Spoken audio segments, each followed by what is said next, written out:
Hello and welcome to MyVA Dayton, coming to you from Dayton, Ohio. This is the show where we talk to veterans in the Central Ohio region to share their stories and share what's happening at the Dayton VA. I'm Scott Leese, your host with co-host Greg Tucker. We have with us today a U.S. Army veteran from Springfield, Ohio, Jim Ryan. Jim is a retired manufacturing supervisor at International Harvester, which is now Navistar. He is also an active Springfield VA Clinic Veterans Stakeholder Committee member with the Dayton VA Medical Center. While in the Army, he served as an Army Light Infantryman. Welcome. Thank you. Nice to be here. We are glad to have you here with us today. So before we get to know a little bit more about you, Jim, we're going to put you to the test.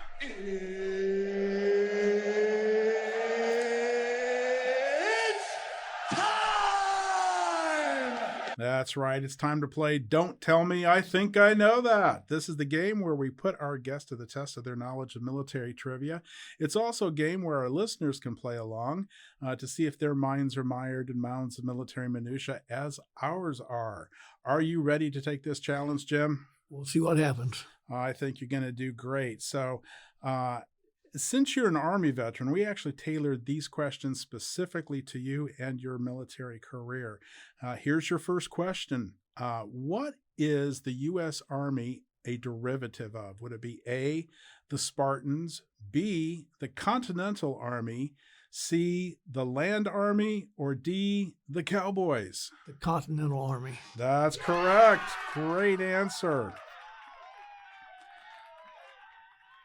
Yeah, so during the period of 1777 to 1781, the Continental Army of the United States adopted the British Army practice of seasonally drafting light infantry regiments as a temporary unit during active field operations by combining existing light infantry companies detached from their parent regiments. Okay, here's your second question. An attribute of light infantry involves A, overpowering the enemy, B, tanks and Humvees, C, speed and mobility, or D, seek and destroy? Speed and mobility. That is correct. Another good answer. So yes, light infantry units lack the greater firepower, operational mobility, and protection of mechanized or armored units, but possess greater tactical mobility and the ability to execute missions in severely restrictive terrain and in areas where weather makes vehicular mobility difficult. So here's your third and final question. Are you ready? Sure. All right, this is the toughie. The United States joined World War I as A, an observer, B, arbitrator, C, power broker, or D, associated power? Associated power. You are spot on. 3 for 3. So yes, the United States joined World War I as an associated power in 1917 on the side of Britain, France, Russia, Italy, and other allies. U.S. troops were sent to the Western Front and were involved in the last offensives that ended the war. So Greg, what has Jim won for playing our game today? We have a set of 4 Dayton VA industrial strength chip clips designed by NASA aerospace engineers to keep your snacks fresh at home or wherever you may be traveling in the near future. All of this is compliments of the Dayton VA. Thank you very much. So congratulations. Yes, you did a fine job. 3 out of 3 questions right, and you get those terrific industrial strength chip clips. Watch your fingers. They are powerful. I bet you've seen those before, though, haven't you? And I have 1 or 2 of them already. Oh, well, now you've got the full set. All right. Take those home to the missus and enjoy. So we're going to take a quick break now. When we come back, we'll hear more from Army veteran Jim Ryan about what he's doing these days and his experience in the Army. When I left the military, I had an issue with my hearing. I never had it checked then, but it continued to get worse as the years went on. I went to the VA. They helped me receive a disability rating so that I was eligible to receive care at the Dayton VA. Don't wait another day to see how the VA may help you. I'm a vet, and it's my VA. Make it your VA today. To enroll, call 937-268-6511, extension 5336, or visit dayton.va.gov. And we're back with Jim Ryan, an Army veteran. So, Jim, tell us what you're doing these days. Well, now I'm serving as the Clark County Veterans Commissioner, 5 of us. I do that. I'm on the Stakeholders Committee for the Community CBOC in Springfield. Von Reinhardt, she's the one who got me involved in this, I believe, unbeknownst to me. And then I spend a lot of time with my granddaughters. Yeah, absolutely. So tell us what it is to be a commissioner. What does that involve? Well, we're responsible for the running of the Veterans Office. We've got a director, but she can't do anything without our approval. And we, one of the other big things we do, people come in and apply for financial assistance because they can't pay their bills for one reason or another. We go through every one of those and approve or deny or change what we're going to give them, whatever. That's one of the biggest things we do. But we meet every week, once a week, short meetings, hour or so, discuss whatever. Today we were talking about buying a new vehicle. And so tell us what kind of services you offer. We provide transportation to the Dayton Hospital, VA Hospital. We provide transportation now to the clinic in town. We're going to start providing transportation to outpatient services. If you have to go to another doctor and can't get there, we're going to do that, which we didn't do for years. We have financial assistance programs. If you can't pay your bills for something not due to your own fault, we'll help you there. And it's not too often that we turn anybody down unless we know they're blatantly lying to us. And if that happens, they're sanctioned. They don't ever come back. But we have to go through, we're starting our budget process for the next year already. So they've started that this morning. So we've got to get with the county commissioners. And they always want to reduce what we want. That doesn't always happen. Right, right. So you're a really big advocate for out there in the Springfield area of getting all those resources for veterans. We are, yeah. So we do a lot. I mean, it's, when I applied for the position, I thought it was just a volunteer basis. Well, we get compensated, but not much. Okay, but we are slightly compensated. It's a 5-year program. Once you are appointed, you're appointed for 5 years. And at the end of that period, you can, if you want, try to re-up for it or decline and let somebody else have it. But they have to have 3 people from your organization apply every time it comes around. Can't have 2, can't have 4, has to be 3. Okay. And don't ask me why. That's just the Ohio Revised Code states that. So. And that's per county, correct? Yes, there's 88 counties, and they all have 5 commissioners. And so if a veteran is seeking help, where would they turn to? They'd come down to the office, the Clark County, or in our case, the Clark County Veteran Service Office. Right. And where's that located? I knew you were going to ask me something like that. It's on South Fountain Avenue, but I'm not going to give you the address. It's right across from Marriott. Okay. It's in the old county building, city building. Sure. We've just recently moved. We were on the other side of the building. Now we were on the west side of the building. Now we're on the east side of the building. Okay. And would it behoove somebody to make an appointment with you beforehand? Yes. And of course, they can walk in. If there's somebody available, they'll see them then. But usually the girl, the office manager, she'll make an appointment for you with one of the service officers. Right. We have 4 service officers that you can see, and they're all very good at their jobs. Very good. Right. So how would somebody make an appointment? Should they call in? It's easy to call in first. They can walk in. The door's open. They can walk in. If there's somebody available, they'll see them then. But the landmarks where your offices are? Right. It's on the corner of Fountain Avenue and High Street. Okay. Right across from the Marriott Hotel. It's easy to find. Got a big parking lot on the south side of the building, so parking's not a problem. Yeah. There's also a coffee shop on the corner of the building. You can stop there and get coffee, baked goods, or whatever. Get your Joe and some service from the county. Right. So you probably see a lot of veterans over the course of a week or the time that you've been spending there with the VSO. So what has been one of the most rewarding experiences you've had? Well, it's nice to be able to help veterans who need help. I was fortunate enough always to be gainfully employed. Didn't have to go looking for help from anybody like that. So that's what I wanted to do, was help other veterans that aren't as fortunate as I am. So I had a great job for a number of years. So it's just rewarding to be able to help somebody who needs it.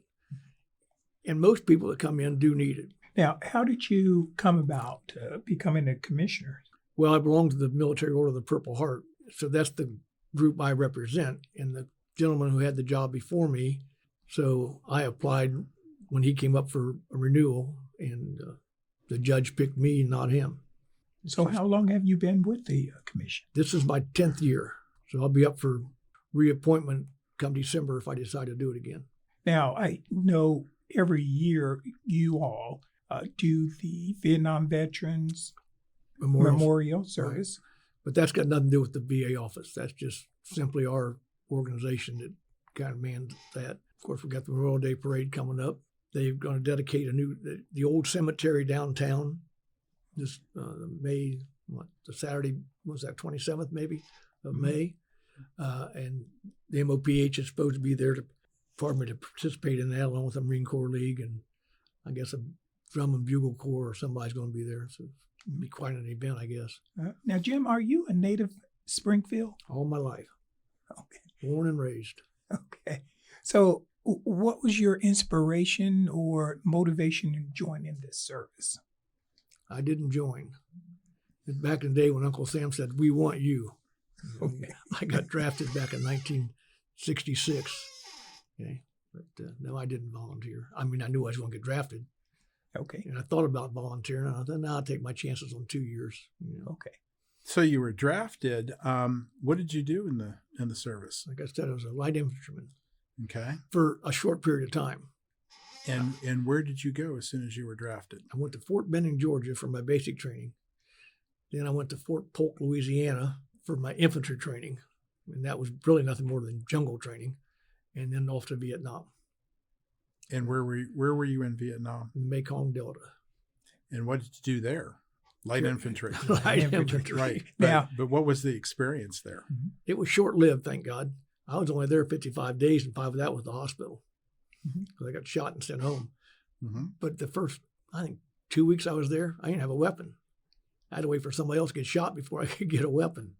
So okay. So they were shy on the armory at that time. At that time, and when you first got stationed there, Yeah. So you were waiting for a weapon so you could do the job, huh? I was doing garbage duty and. Yeah.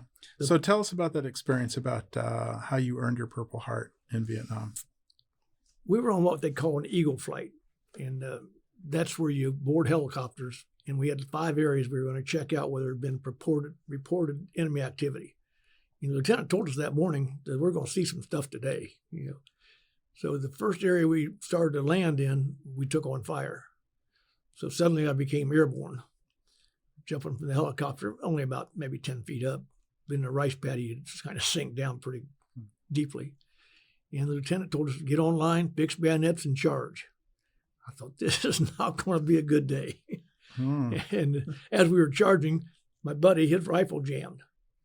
So I had a rod to try to get it unjammed. As we were doing that, we both got shot. Both got shot in the right thigh.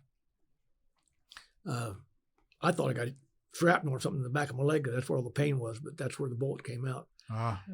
His leg literally shattered, and it was, Luke's fatigue pants are. Not on him. That leg had just expanded to the point the only thing holding in at all was the fatigue pants. Yeah. And I basically got up and walked to the helicopter. They came right, those helicopter pilots are amazing. I mean, they came right back in the middle of that firefight and picked me up, took me out and him, and took us out of there. And they're sitting ducks. And they come right down there and get you out of there. Right. So then I spent 5 days in the hospital after I got operated on. And only 5 days? There. Yeah. Then I went to Japan. Okay. And operated on again there and spent 6 weeks there because they lost me. They put me in the wrong ward. I should have gone to a ward to be sent home, but that ward was full. So they put me in a ward with a bunch of ambulatory people. On the weekend, I'm the only one in the ward. Everybody else was gone. They get passes to go to Tokyo, and I'm laying there. You're still convalescing, yes. Yeah. Well, I was at a cast from my armpits to my toes. Right.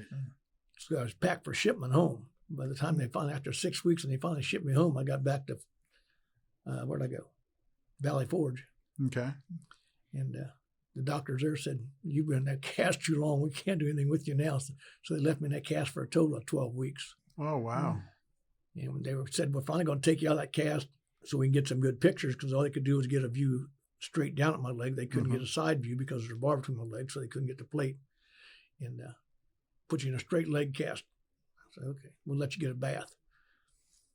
I had one for what? Bet you really enjoyed that bath. Yeah, they cut that cast off of me, and I never smelled anything so bad in my life.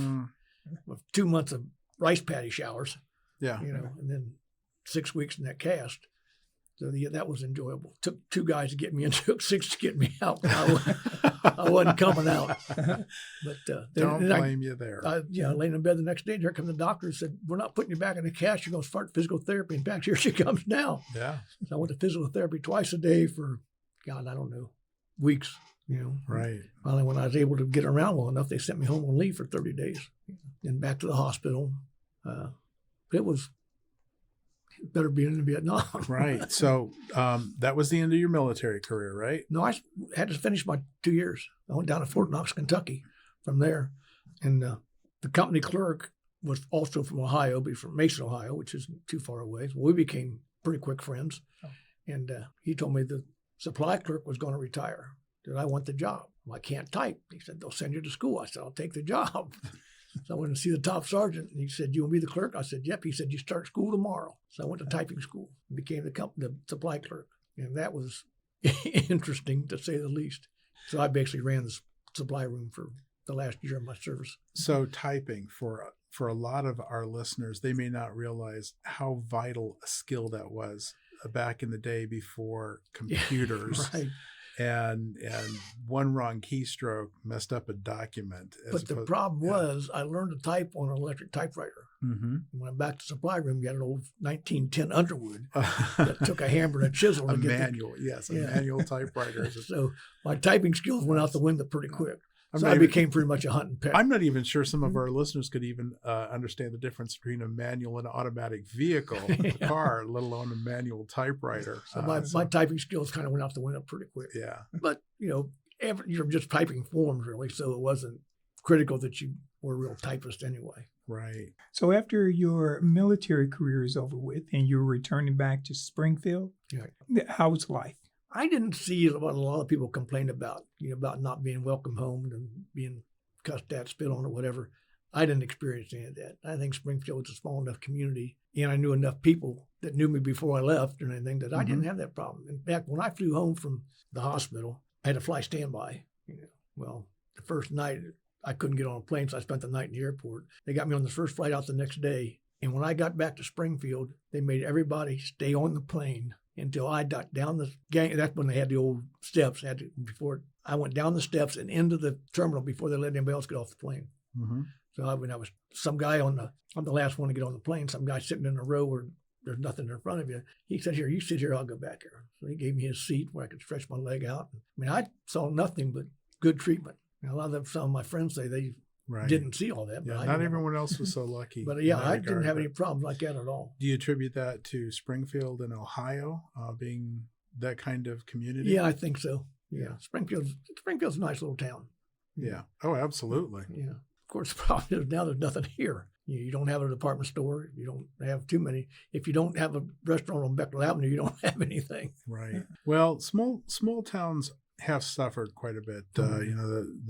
It's harder and harder for those smaller communities to maintain what they used to. Families are more mobile now, and people are going more and more to big city living. So I think that's one of the great things about small life or small town life is that you do still live in a community where everybody knows one another and supports one another, and that's a great thing to actually be able to say, yeah, I live in Springfield or even in southwest Ohio. It's a great area.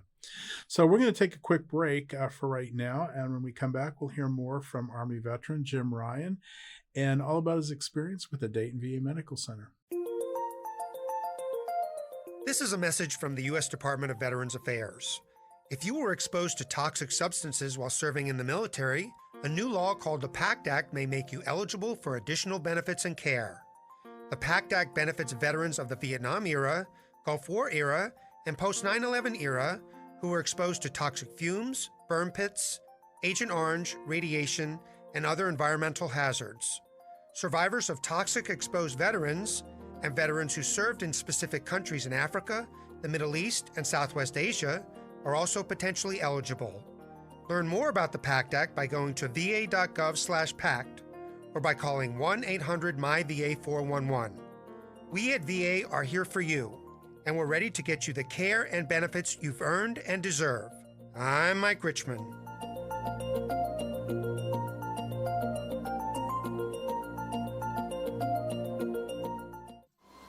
I pledge allegiance to the flag of the United States of America. I do solemnly swear to bear true faith and allegiance. To help you when you're in need. To be considerate and caring, courageous and strong. To tell the truth, the whole truth, and nothing but the truth. For better. For worse. In sickness and in health. To love and cherish. To be your loving, faithful friend, partner, child, parent, neighbor. One of our most important commitments is to support our nation's veterans. Learn how you can help a veteran experiencing mental health challenges at maketheconnection.net. And we're back with Army veteran Jim Ryan, also a Vietnam veteran, also a Springfield VA Clinic Veteran Stakeholder Committee member.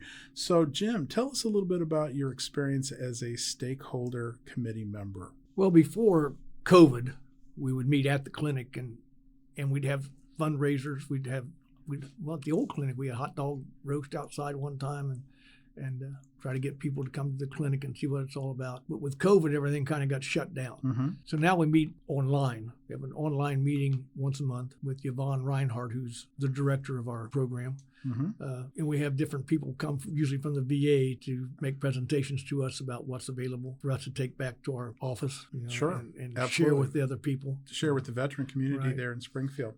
And what kind of information do you bring to the Stakeholder Committee? It depends. We've talked to people from mental health, people about being homeless, you name it, we talk. Absolutely, but basically what you're doing is taking the concerns of veterans to the leadership of the Right, because a lot of VA people Medical don't Center. realize what all the VA does for you. Right. They have no idea. And what we try to tell veterans, and I tell everybody I know, if you've never been to the VA office, you need to go. Although I keep saying VA office, we are not a VA office. Mm-hmm. We're a Clark County service office. Right, absolutely. Well, we file claims for the VA, but Mm-hmm. once it's filed, we're done with it. Right.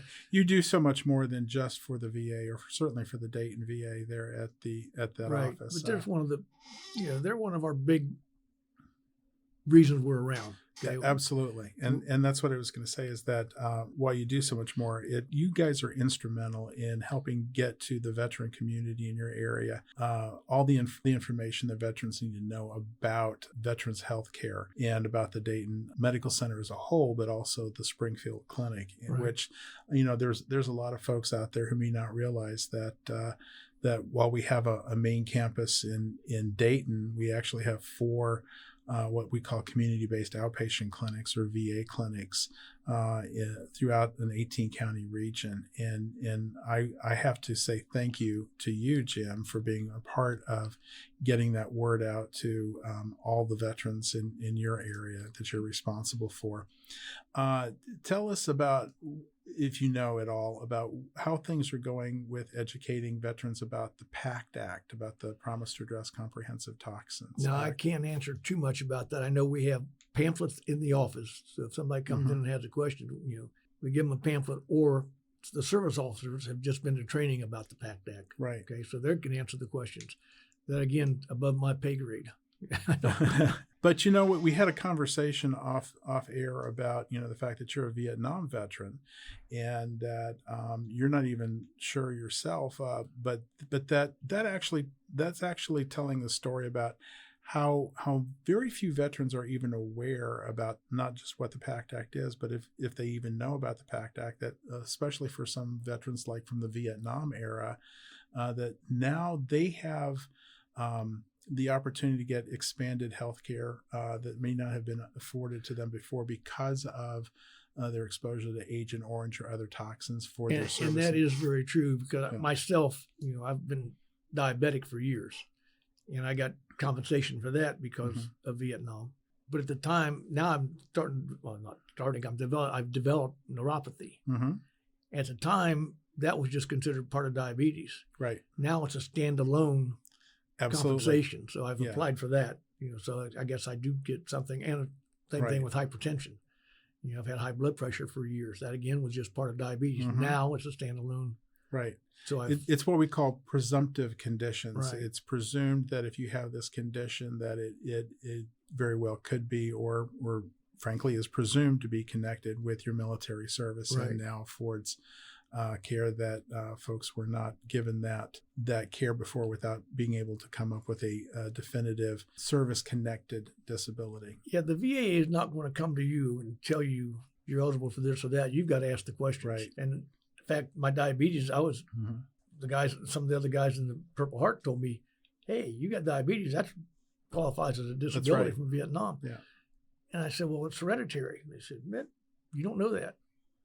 My dad had it, my grandmother had it, but I applied and it's automatic. And while some of those things are hereditary, there are certain things that trigger those hereditary conditions, and quite often it's got to do with military service. You had mentioned that the VA does not always do the best job in educating our veterans, but that's kind of what we're here for today, and why you have your job there as a commissioner, is to help spread that word. But it's very true that some of that is incumbent on the veteran themselves to go out and research, and that's what we actually encourage everyone to do, is to go out and do that research. There's a wealth of information, especially in regards to the PACT Act, which is, again, the Promise to Address Comprehensive Toxins Act that the president signed in legislation for this last fall, that is actually opening up healthcare to veterans who have been exposed to toxins in all the way back to Korea, to Vietnam, post 9/11 conflicts, etc., and a whole list of presumptive conditions, too many to mention right here, right now, but that we encourage everyone to go to va.gov/PACT.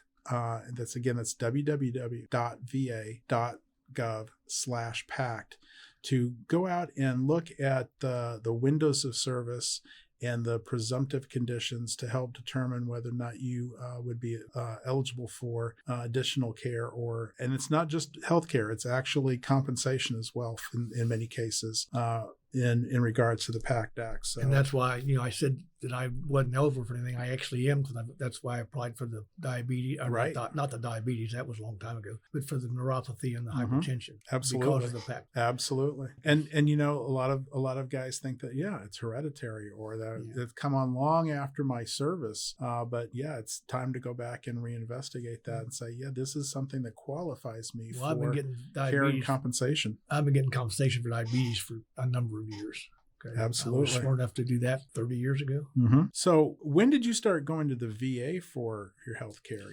Well, actually, I, of course, went to the VA when I first got out of the service for my injuries I received in Vietnam, and got compensated for that. And then probably 35 years ago, be about right, I was diagnosed with diabetes. And shortly after that, I went to the VA and said, hey, those 35 years. And so has it always been with the Dayton VA and the Springfield Clinic? Right. And so what has your experience been with that? Very good so far. I had hand surgery, 10, 15 years ago down at the VA hospital. Mm-hmm. Never treated so good in the hospital in my life. A lot of people complain about it. I had nothing but praise for what those people did for me. Right. I was laying there waiting to go to surgery, and a young man came in and said, well, explain the anesthetic, okay? So he rattled off how it was going to work, blah, blah. I said, okay. And then he moved me to another area. This guy comes out, I'm going to explain the anesthetic to you. Okay. It's like he's reading from a script, because it was identical to what the last guy just said. Then they moved me right outside the operating room. This woman comes out, I'm going to explain the anesthetic to you. I said, they just told me twice. I'm the one doing it. I'm going to tell you again. And she was word for word what the other two guys had just said. Yeah. And that's exactly the way it went. And some nurse afterwards, guys are kind of in and out during the surgery. I said, well, I talked to you. She said sometimes, not making much sense, but yeah.